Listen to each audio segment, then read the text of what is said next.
Let's turn our attention to the balance sheet. This is the second major report that we extract from our general ledger. And on this report, we'll have three of our elements: the asset elements, the liabilities, and if I scroll down a little bit, the equity. So those three items on our balance sheet. Notice again, I've taken JB Hi-Fi 2018. Again, it's our consolidated, in other words, the group position. We've got the current year figure and the previous. What is different here to the income statement or to the profit and loss is that now we look at a closing position. Remember, on the profit and loss, we were looking at the summary for a year, for the period of 12 months. Here we're actually saying, where did we land? What's our position as at this date? So the income statement, sometimes called a performance statement, and the balance sheet, a position statement. And the balance sheet also carries the name, a statement of financial position. So look out for those. Again, balance sheet, statement of financial position, interchangeable terms. Here we can see the notes, a lot more notes that we will be able to go into and get our drill down detail. If we take a look at the overall structure, the first section here is the asset section. And that will derive for us this total of the total assets. The next major section is the liabilities, and together they will generate for us the total liabilities. We then do a calculation. We take the total assets. From that, we subtract the total liabilities, and that will give us our net assets value. So if we had to think of this, if we could get the dollar values for these assets that are shown on these financial statements, and we had to pay out all the liabilities, all the debts, the amounts, owings, the obligations, those would give us the net assets that would then be available to the shareholders. And we see this reflected in the equity section. So we've got this balancing figure of the 947 equaling to the 947 that we see in the net assets. So that's first get the overall picture of the organization. Again, we're talking about million, so that would be 947 million is the net asset value of JB Hi-Fi as at 30th of June 2018. Let's turn our attention now in a bit more drill down detail around the assets. We're going to divide our assets into two subsets: the current assets and the non-current.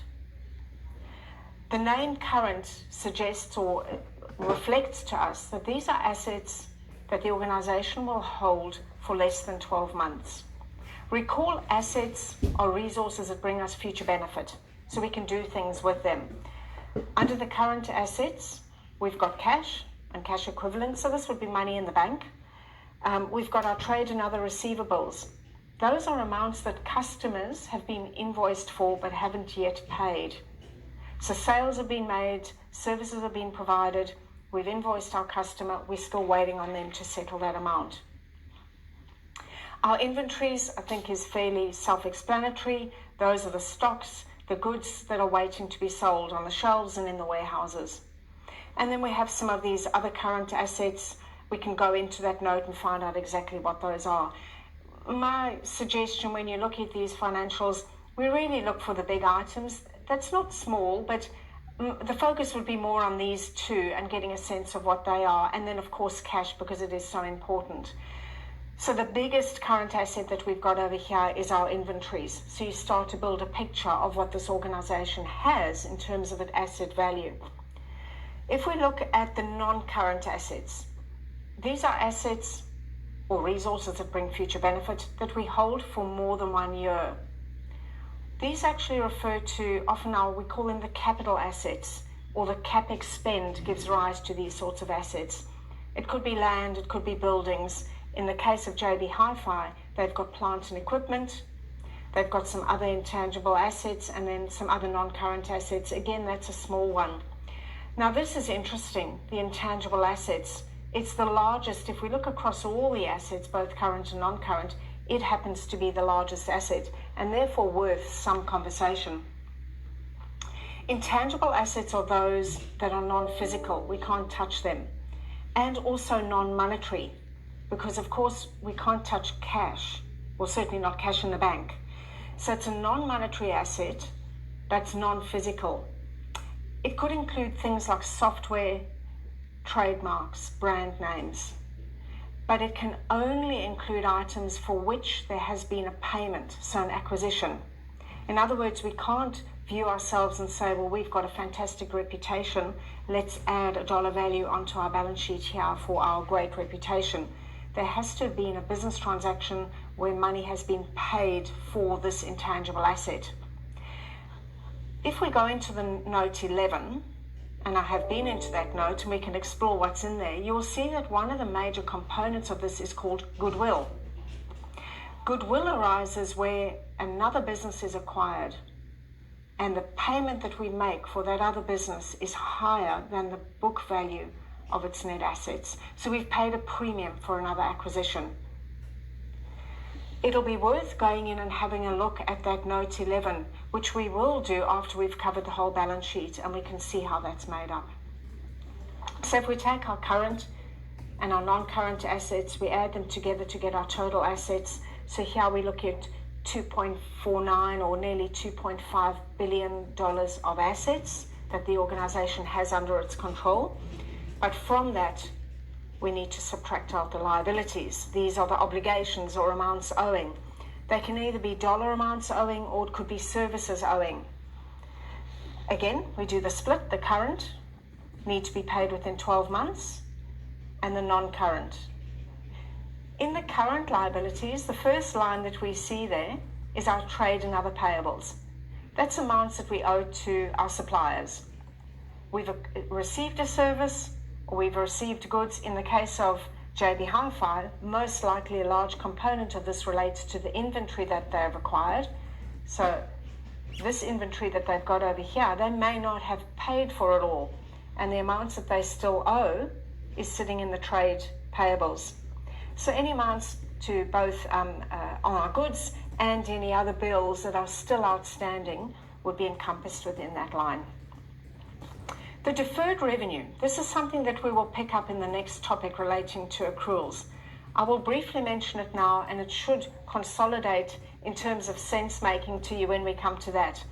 This refers to money that's been received from customers, but for which the service has not yet been provided. Think of gift cards. So the card has been sold but hasn't been redeemed. And we think of this as a liability. We've already got the cash. It's in our bank account over here.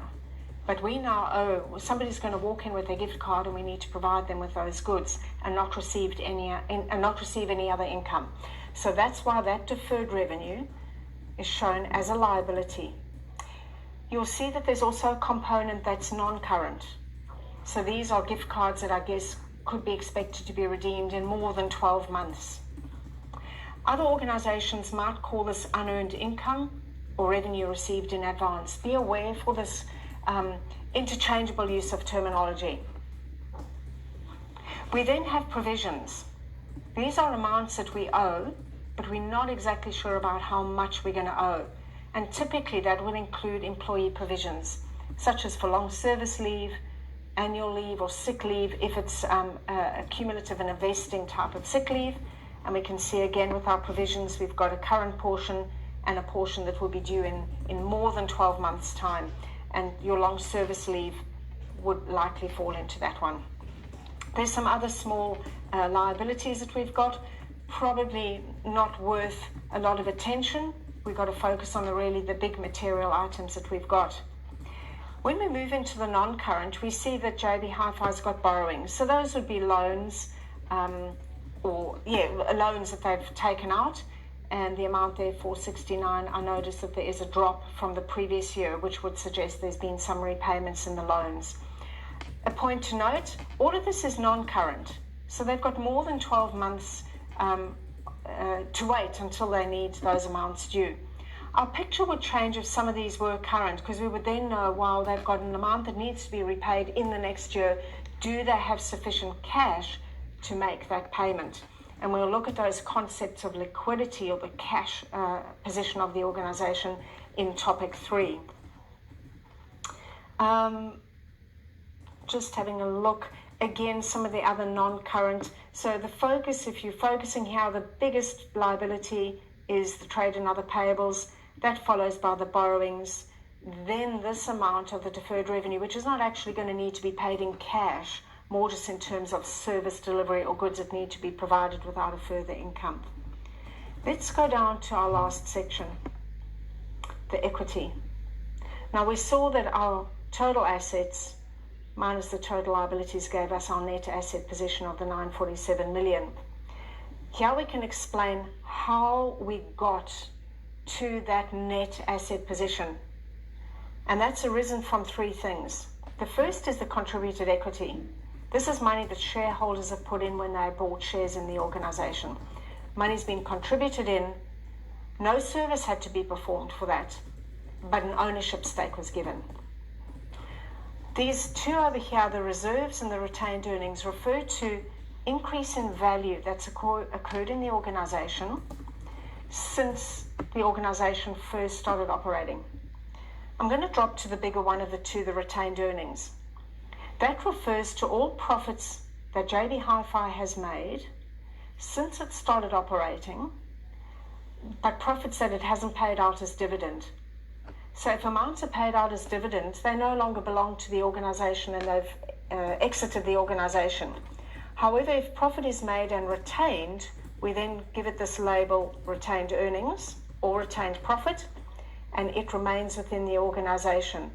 Now, it remains in the form of the assets that we see over here. So profits made usually give us that opportunity to go out and buy the other assets, perhaps more plant and equipment, more inventory, or any other assets, or help fund this acquisition of the organization over here.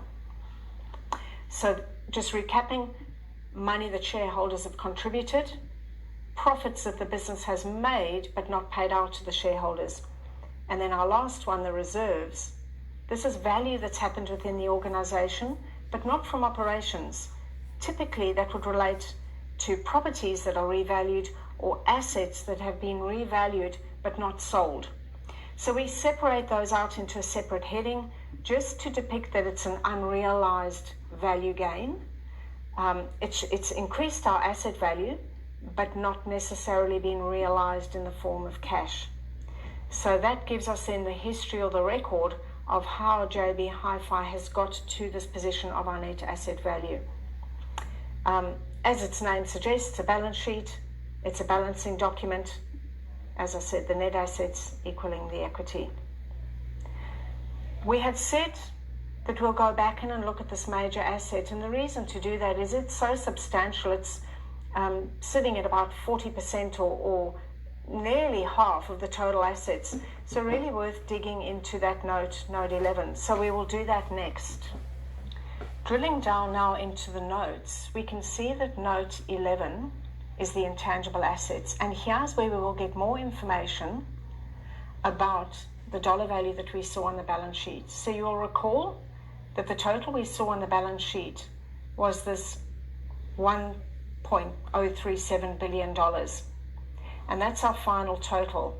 Here we're going to see the breakdown detail of how that is comprised.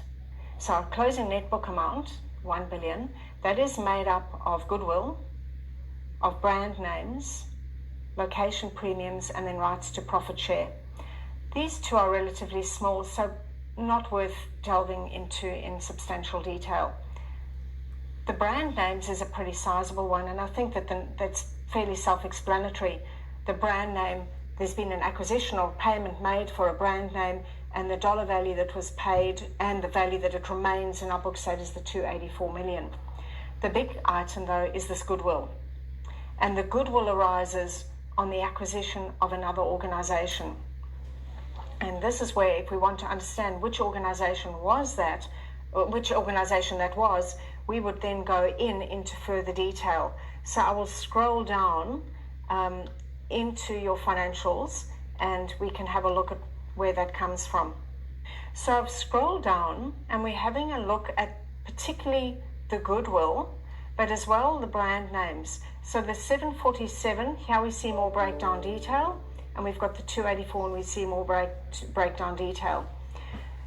This shows the organizations that relate to the goodwill, and the biggest part of it related to the acquisition of the Good Guys, What that means is at the time that the Good Guys were purchased by JB Hi-Fi, they paid that dollar value higher than what the asset value in the organization was at that point, the net asset value.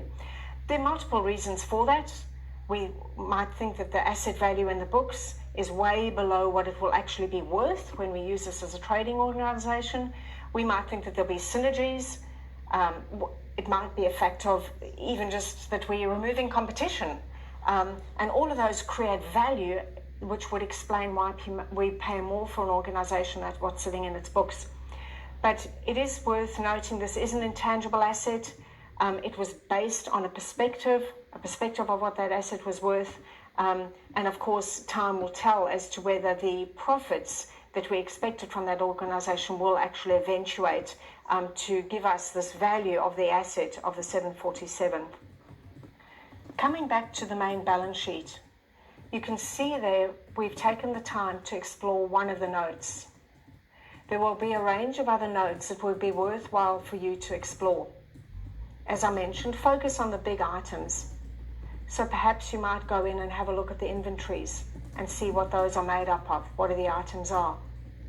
In many organizations, not so much for JB Hi-Fi, but in yours, you may have large property, plant and equipment.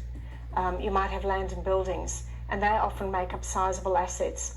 Drill down into those notes and get a sense of what's in them, and that will give you further information, because the way we design these reports is we only include on our balance sheet those items that we can fit on one page. So a lot of the detail drops away into the supplementary notes, and we're just left with one neat page that's got the summarizing information.